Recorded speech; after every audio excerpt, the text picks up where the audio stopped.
Aniket, we really want to know कि आपको इसका इंस्पिरेशन कहाँ से आया था कि आपको सिविल सर्विसेज में जाना है? ये आपके लिए कहाँ से इंस्पायरिंग था? सो मेरा इंस्पिरेशन, तो मैं एक्चुअली एक वर्किंग प्रोफेशनल और मैंने काम करते ही यूपीएससी की भी तैयारी करी। तो 2018 में मैं एक ऑर्गेनाइजेशन के साथ जुड़ा हुआ था, क्लिंटन फाउंडेशन करके, जो एक इंटरनेशनल एनजीओ है। एंड जब मैं क्लिंटन फाउंडेशन में काम कर रहा था तो उस टाइम मुझे स्पेशली 2 स्टेट्स बिहार और मध्य प्रदेश में फील्ड लेवल पे काम करने का काफ़ी अनुभव मिला। एंड उस अनुभव में मैंने फील्ड पे भी काम किया, जो स्टेट्स की ब्यूरोक्रेसी है उसके साथ भी काम किया।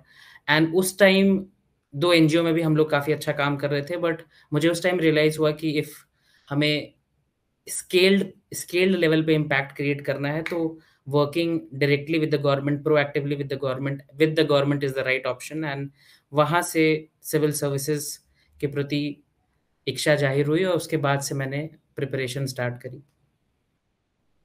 ओके, आपका स्कूल में क्या बैकग्राउंड था? एजुकेशन बैकग्राउंड आपका क्या रहा है?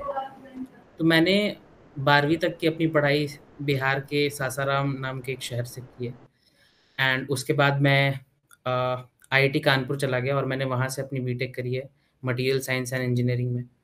तो बेसिक मेरा बैकग्राउंड ये है, एजुकेशनल बैकग्राउंड। आपका जो ऑप्शनल सब्जेक्ट था, क्योंकि हमारे पास एक्चुअली बहुत सारे एस्पिरेंट्स आते हैं जिनके सवाल ऑप्शनल सब्जेक्ट को बहुत रहते हैं, कि आपका ऑप्शनल सब्जेक्ट क्या था और हाउ डिड यू डिसाइड कि आपको कौन सा ऑप्शनल लेना है, और क्या आपने कभी वो चेंज किया था? नहीं, तो मेरा ऑप्शनल एंथ्रोपोलॉजी था और शुरू से जब जब से मैंने तैयारी स्टार्ट करी तो मैंने सेम रखा, मैंने अपना ऑप्शनल चेंज नहीं किया क्योंकि मुझे अपने ऑप्शनल में इंटरेस्ट था काफ़ी। जो उसका सिलेबस है वो एक तरह से मैनेजेबल भी है एक सफिशिएंट अमाउंट ऑफ टाइम में, प्लस काफ़ी इंटरेस्टिंग है, काफ़ी कॉन्टेम्प्रेरी है। एंड इवन जब मैं काम कर रहा था, जैसा जैसा कि मैंने अपने पिछले आंसर्स में बताया, जब मैं एनजीओ में काम कर रहा था क्लिंटन फाउंडेशन में, तो वहाँ पे भी मुझे बिहार और मध्य प्रदेश के कुछ कुछ सुदूर इलाकों में जाने का मौका मिला, वहाँ के लोगों से मिलने का मौका मिला, ट्राइबल लोगों से मिलने का मौका मिला। और एंथ्रोपोलॉजी एज अ सब्जेक्ट इस चीज़ पे काफ़ी फोकस करता है, तो आउट ऑफ शेयर इंटरेस्ट मैंने एंथ्रोपोलॉजी लिया। ओके, मतलब इस तरह का कोई जैसे नॉर्मली जैसे सुना है कि स्टूडेंट्स जो हैं टॉपर्स का सब्जेक्ट ज़्यादा ऑप्ट करना शुरू कर देते हैं कि शायद वो ज़्यादा स्कोरिंग होगा। इस तरह का कोई आपका स्ट्रैटेजी नहीं था कि जो टॉपर्स का सब्जेक्ट होगा ऑप्शनल का, वही मेरा ऑप्शनल रहेगा? वैसा वैसा मैंने वो सोच के तो नहीं लिया था, बट इंसिडेंटली टॉपर्स आजकल लेने लगे हैं एंथ्रोपोलॉजी और काफ़ी लोग लेने लगे हैं।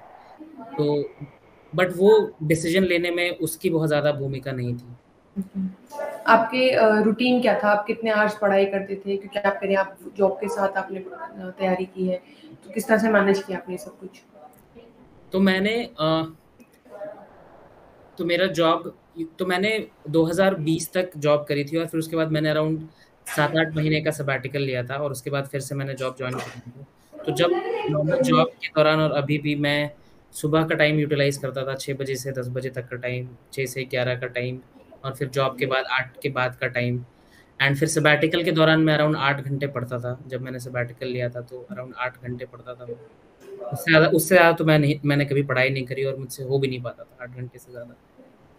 ओके, और आपका रूटीन क्या रहता था, मतलब अपना स्ट्रेस को रिलीज करने के लिए? क्योंकि ये एक पेशेंस का बहुत पेशेंस और बहुत पेशेंस मांगता है, बहुत स्ट्रेस हैंडलिंग मांगता है यूपीएससी की तैयारी अपने आप में।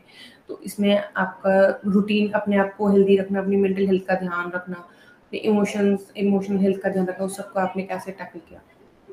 तो लास्ट 1 साल से तो मैं अपने पेरेंट्स के साथ रह रहा था, तो घर पे जब आप रहते हैं तो आई थिंक उतना इशू नहीं होता है इन टर्म्स ऑफ स्ट्रेस, और कभी होता भी है तो you can always talk to your parents. I think मेरे केस में मेरे फ्रेंड्स की भी काफ़ी भूमिका रही। So I have like couple of very close friends, so उनसे मैं बहुत रेगुलरली टच में रहता था। वीकेंड्स पे या हफ्ते में 2 बार रात में पढ़ने के बाद उनसे बात कर लिया, तो मेरा स्ट्रेस बूस्टर और इवन मोटिवेशन भी वहीं से आता था।